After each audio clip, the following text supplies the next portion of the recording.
A paz do Senhor Jesus a todos que estão assistindo esse vídeo. Reverendo Carlos Alberto Zolandec, direto de Foz do Iguaçu.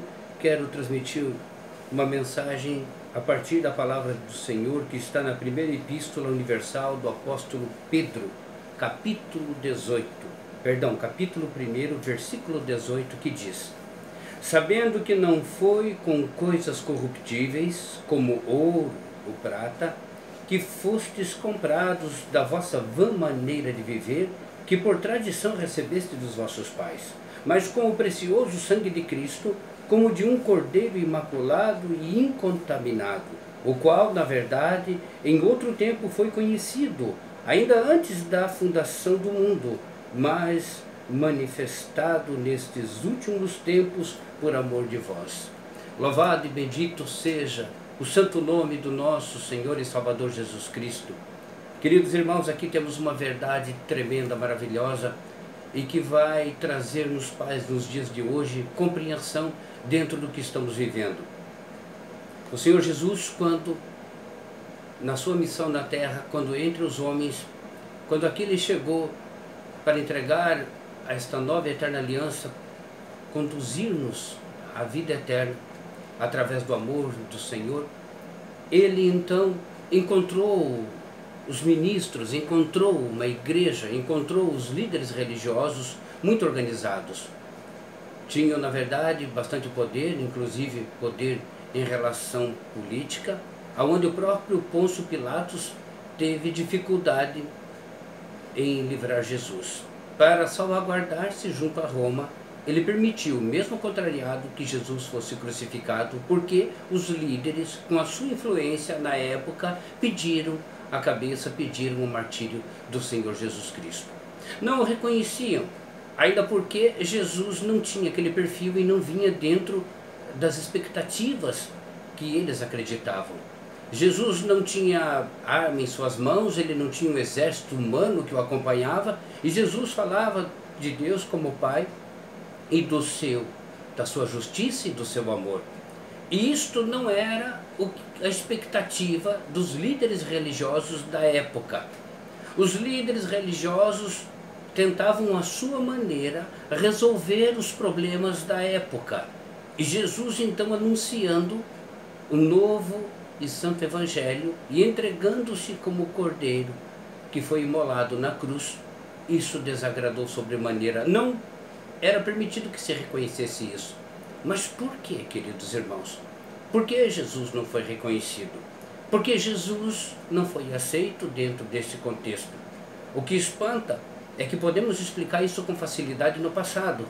Mas quando perguntamos hoje por que Jesus não é aceito, por que a mensagem do Senhor Jesus não é aceita, por que o sacrifício do Senhor Jesus não é aceito, por que nós temos dificuldade de aceitarmos o amor do Senhor Jesus Cristo? Mas ninguém se nega a aceitar o amor. Sim, mas aceitar o amor significa dizer que eu aceito a condição de viver segundo o Senhor Jesus, segundo a sua mente, segundo o seu coração, segundo o seu proceder. Assim sou seguidor do Senhor Jesus, quando manifesto a minha vida em prol disso, em direção a isso, concernente a isso. Mas a humanidade passa hoje por situações difíceis aqui mesmo no Brasil, onde as pessoas estão tentando tirar de um processo humano as respostas. Agora tenta-se tirar, em relação a esta grande pandemia, ou esta pandemia que se vive, tenta tirar, ora do governo, ora das autoridades em geral, ora da política, ora da economia, ora do patrão, ora, enfim. Estão tentando tirar do processo, que é o causador disso tudo, uma resposta, e não conseguem, porque também é superior, não está só no processo. Há coisas que fogem da mente humana, do processo humano. E isso nos remete ao Senhor Jesus. A humanidade naquele tempo também tinha uma situação que fugia à condição humana. Não era mais permitido que o amor fosse pregado e tivesse autoridade naquele tempo. Havia sim um amor humano, um amor que fazia com que as pessoas se achegassem, se casassem, constituíssem famílias, mas não havia o amor da transformação, o amor este que vem do Pai, que vem de Deus. Este amor não era aceito, não foi aceito quando Jesus então assim declamou, porque havia uma necessidade diante desse amor de atitudes, atitudes de renúncia, atitudes de entrega, e que para eles eram fraqueza, porque constituíram uma sociedade e mesmo trouxeram até as próprias escrituras dentro de um molde onde imperava violência, imperava força, imperava ali o status de poder de cada um. Não é diferente hoje isso, não está nada diferente.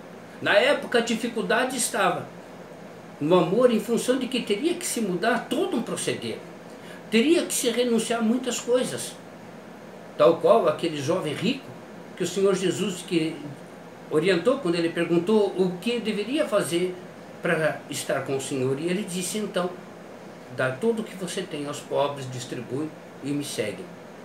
Isto era inconcebível. Esse tipo de entrega, esse tipo de esforço era demais na humanidade. Como está sendo hoje? Hoje está sendo demais esta entrega. O esforço de amar hoje está sendo muito grande.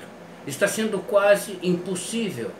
Hoje o homem não está conseguindo amar, não nos moldes do Senhor Jesus. Tal qual a igreja daquele tempo, nós temos a igreja hoje. A igreja muito bem estruturada, tanto a igreja católica quanto a evangélica, aqueles que falam do Senhor Jesus por excelência. Há uma estrutura fabulosa dentro da igreja católica, tremenda, uma estrutura administrativa, uma estrutura financeira, política, uma estrutura religiosa grandiosa. Há também nos evangélicos templos maravilhosos, estruturas muito bem trabalhadas. E aqui começa um pouco da nossa história, um pouco das respostas que nós precisamos ter para esses dias. Esse tempo de reflexão, onde essa pandemia nos coloca dentro de casa e sem algumas obrigações, não exime de que nós pensemos, ao contrário, nos leva a uma profunda reflexão do que está acontecendo. O homem, olhando para si, não vai conseguir entender isso se ele antes não entendeu o Santo Evangelho, o amor do Santo Evangelho, a justiça que o Santo Evangelho nos traz. E a respeito disso, nós vemos que igrejas se estruturaram no decorrer do tempo, criaram aí estruturas, como já disse, fabulosas, e trouxeram para dentro da igreja, trouxeram advogados, trouxeram juízes, trouxeram médicos, trouxeram engenheiros, enfim, muitos profissionais, muitos que se converteram no decorrer do tempo. Hoje as igrejas têm estrutura financeira que é exemplo para muitas empresas. Hoje a igreja, ela tem os moldes de uma instituição privada praticamente. Ela tem profissionais qualificados para cada área. Ela tem hoje um centro administrativo grande.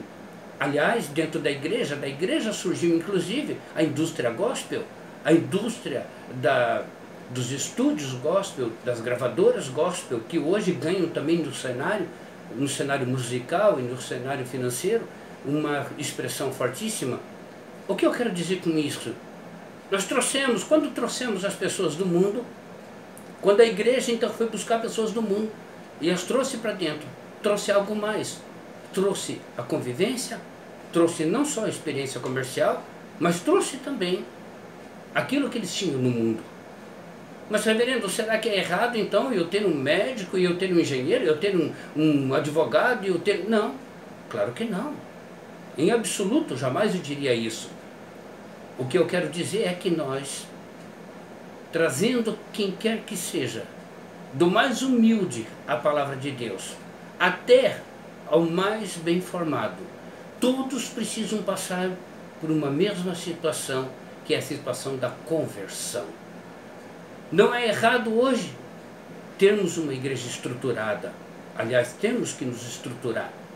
Não é errado hoje termos profissionais dos mais variados. Isto jamais será um erro. Aliás, temos que nos capacitar para enfrentar as artimanhas do inimigo e a astúcia do inimigo nos dias de hoje. Temos que nos aprimorar, temos que cada dia mais evoluirmos. Eu mesmo estou usando um meio de comunicação que é extremamente atual, é moderno, é do nosso tempo, e isto não é ruim. O que acontece é que a igreja de hoje, ela precisa da resposta desta conversão. Quando a igreja não converte verdadeiramente seus membros, quando eles indiferente do status que tem na formação cultural ou do que eles desempenham profissionalmente no seu dia a dia, se eles não se converteram, eles acabam trazendo isto para dentro da igreja, acabam trazendo essas experiências, essas condições em que são feitas concessões, e a igreja vai se transformando, a igreja vai se contaminando. Ao passo que eu pergunto aos irmãos, celebramos alguns meses atrás a alegria de a igreja evangélica crescer de uma maneira extraordinária no país, aqui no Brasil. Cresceu grandemente. Ora, se a igreja evangélica cresceu muito, a igreja católica continua mantendo os seus fiéis. Se nós avançamos com a palavra do Senhor Jesus Cristo, então por que nós não estamos imunes a certas coisas? Por que nós não estamos um passo adiante? Cadê os profetas? Cadê então o poder da igreja? Cadê então a ação da igreja? Que toma uma posição igual a qualquer outro lugar onde o evangelho não é difundido. Onde outros lugares que o evangelho não é expresso. Ora, a Itália nesse momento, onde está Roma, onde está o Vaticano, praticamente, é um dos lugares mais afetados. Então, aonde está, na verdade, a autoridade da igreja neste tempo?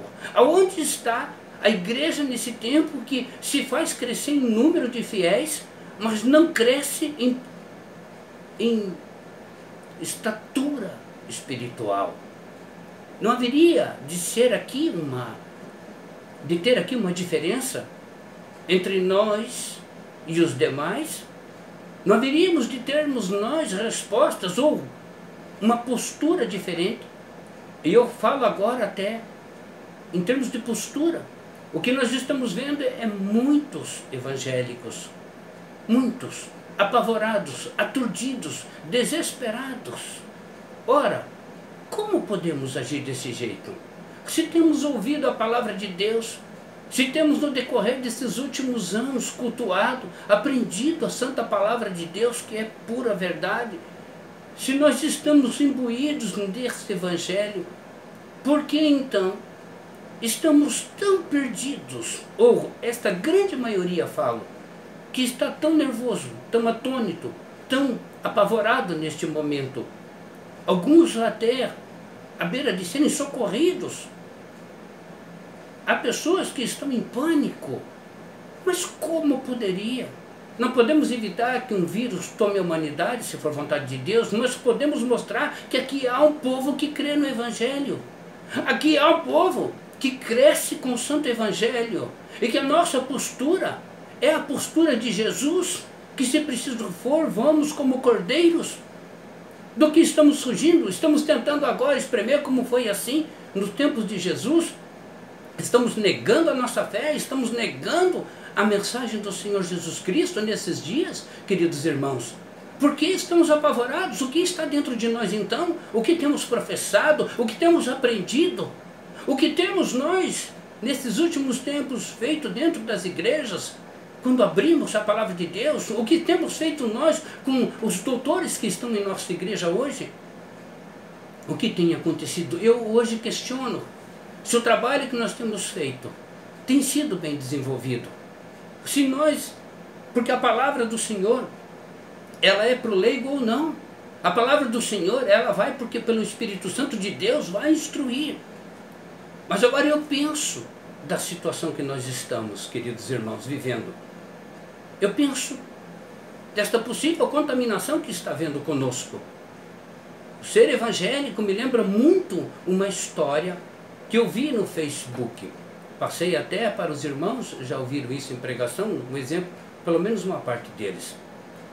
Lá no Nordeste aparece, numa região do Norte e Nordeste, não sei bem onde, aparece uma gravação onde um rapaz vende um saco de farinha por R$2.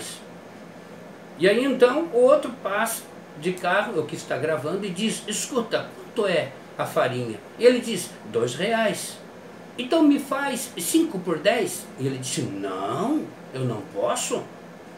Não, mas eu quero levar 5 pacotes por R$10. Você não faz? Não, eu não posso fazer. E 6 por 12? Não, muito menos, muito menos. Aí, mas não está R$2, está sim. E ele foi se desviando e acabou não querendo adquirir nada, achando que estava sendo enganado. Ora, se for falar com aquela senhora, mãe, mulher dele, provavelmente na casa dele, diz: aonde está seu marido? Provavelmente ela dirá: ele está vendendo lá na avenida, lá na BR. Ele é um vendedor. Sobrevivemos da venda de mandioca, de farinha de mandioca. E não é uma verdade? Lógico que é uma verdade. Este homem é um vendedor de farinha a R$2 o pacote, mas não é um vendedor que vende 5 pacotes por 10 e nem 6 por 12. Pode entender isso? Então, ele leva um nome de vendedor. Ele faz na consciência dele um trabalho de vendedor, mas ele não sabe tirar o proveito disso, porque ele não sabe a gramática, ele não sabe a matemática, ele não sabe as funções, ele não tem conhecimento. Nós hoje temos que ter conhecimento mais profundo do que é sermos evangélicos. E temos que dar a demonstração disso, porque já no culto anterior eu falava com os irmãos a respeito de sermos o sal da terra. Esta é a diferença, meus queridos irmãos. O mundo hoje, ele está tentando levar à força. O Senhor Jesus, na sua humildade, na sua nobreza, em todo o seu poder, mostrou-nos o caminho. O caminho que está sendo recusado hoje. Nós buscamos a força do braço, buscamos a força da carne, buscamos a nossa rede de contatos. Nós temos que cuidar das nossas alianças comerciais. E a nossa alma vai perecendo, queridos irmãos. E o tempo vai chegando aonde nos coloca num grande aviso, como é esse, deste momento. Qual a diferença de nós sermos ou não evangélicos? Qual a diferença de ser ou não católico? Qual a diferença de ser ou não cristão? Que diferença está fazendo isso para o mundo, neste momento que todos gritam, como se ninguém fosse nada e todo mundo fosse ninguém? O que é isso que está acontecendo? Não estamos sabendo responder os problemas desse tempo. Não quero falar de outras coisas mais profundas ainda, porque o básico já basta para nos fazer pensar. Estamos vivendo um momento de uma obscuridade, de uma escuridão total, que está permeando o coração humano e que está fazendo com que a religião para ele, ou a palavra de Deus, seja parte integrante de um momento apenas na sua vida. Talvez um recurso para específica coisa, apenas, e nada mais. Nós relegamos o Santo Evangelho a uma condição de talvez buscá-lo no desespero e não se sabe como nem porquê. Daí vem aquela história: o Senhor não ouve a minha oração, eu não sei como orar, eu não sei como pedir, eu não sei como clamar. Eu lembro que no começo da minha carreira, quando eu ainda estava me convertendo, um dia veio um superintendente da região, da igreja onde eu fazia parte, e ele vindo para tomar a postura do pastor, para fazer seu trabalho de supervisão. Ele reuniu a congregação e quando começou o culto ele disse: agora, irmãzinha tal, por favor, você pode fazer a oração inicial? E ela não sabia orar. Aí o pastor disse: deve ser timidez. O fulano não quer orar. E foi. E daqueles membros, de repente, chegou-se à conclusão que ninguém sabia orar. Não é questão de timidez, não sabia orar. Mas, meu Deus, uma igreja constituída e não sabe orar, ainda não sabe conversar com o Senhor, quem dirá interceder. Então nós estamos num momento em que é mistério, meus amados irmãos. Nós, cristãos, seguidores do Evangelho do Senhor Jesus, por excelência, neste tempo, nós somos a resposta. Você está aguardando a resposta do governo? Você está aguardando uma solução da política? Você está aguardando, sim, naturalmente que, por sermos seres humanos, passarão por ali. Mas não são eles a solução. Eles são inspirados a chegar à solução. A solução virá em função de que estão nesses cargos e então teremos uma resposta. Mas vem de Deus, meus amados irmãos. Mas não vem de mobilizações apenas vãs, vazias. Vem no momento em que nós aproveitamos o nosso tempo, a nossa autoridade, nossa intimidade com o Senhor para clamar, para conversar com Ele. Muitos estão em casa agora, matando o seu tempo, apavorados porque não sabem o que faz. Até pessoas simulando brincadeiras de que estão brigando dentro de casa porque já não se suportam mais de estarem fechados dentro do seu lar, porque não encontram outro objetivo, porque não encontram nada mais que os satisfaça, e não encontram o pior, a sua própria importância. Não reconhecem a importância que tem o seu clamor, a autoridade que tem. E digo agora, não estou falando àqueles que não são convertidos, ou aqueles que professam outras seitas, ou até se dizem não acreditar na palavra de Deus, no Senhor. Mas digo a nós, evangélicos e até católicos, que julga ter algum conhecimento, alguma autoridade, pois este é o momento, meus amados, de nós unirmos força, de mostrarmos verdadeiramente que temos o Senhor Jesus como aquele que é o Senhor da nossa vida, e temos conhecimento e intimidade com Ele, porque senão, a qualquer momento podemos morrer de depressão, porque se nós não estamos com Ele agora, se nós não o temos, se nós agora não temos acesso, ou temos dificuldade de conversarmos, nos expressarmos com Ele, então estamos sós. Então nós o abandonamos, ou nós o ignoramos. Então é natural que a qualquer momento chegue a você uma síndrome qualquer, uma doença, uma depressão, porque você está vazio. Porque a verdadeira imunidade nossa não é presente, não está sendo fortalecida. Qual é a nossa imunidade, meus amados? Quando, na verdade, a ciência se esforça por saber o que é do corpo, o que é da mente, o que é do emocional, o que é do espírito. A nossa imunidade está no Senhor. A nossa força está no Senhor. Por excelência, somos cristãos para isso. E qual é a nossa conduta diante da tempestade? Havia naqueles dias em que Paulo estava no meio da tempestade, por dias já, e o navio era terrivelmente sacrificado pelas ondas, e estava Paulo, e havia ali um comandante naquele navio, havia aquele que estava no leme, mas quem tomou o leme? Quem foi a fortaleza? Quem se mostrou na salvação daquela tripulação? Era Paulo, um homem que provavelmente não tinha essa experiência, mas ele tomou o timão naquele momento, e ele tomou as ordens e as passou, porque vinha do Senhor, porque o anjo do Senhor falara com ele, porque o Senhor então transmitiu a ele: Paulo, no meio desta tempestade, apanhe o timão agora, e assim que eu disser para lançar tudo, então lancem-se no mar, e chegarão a salvo, ninguém morrerá. É isso que estamos precisando, meus amados irmãos. Então isto virá apenas ou meramente de um governo? Você espera ouvir essa voz do Senhor aonde? Aonde você quer encontrar isso? Isso tem que vir da casa de um cristão. Isso tem que vir do nosso coração. Isso tem que vir das igrejas que estão nos levando a estes milagres, a essa condição de autoridade efetiva, autoridade no amor de Jesus, na justiça do Senhor.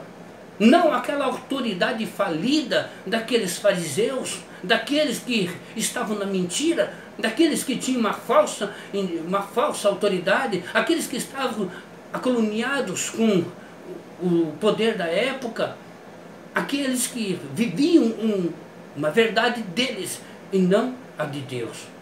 Estamos na verdade do Senhor, e conhecereis a verdade, e a verdade vos libertará. E que verdade é esta, meus amados? Há muito que passou, que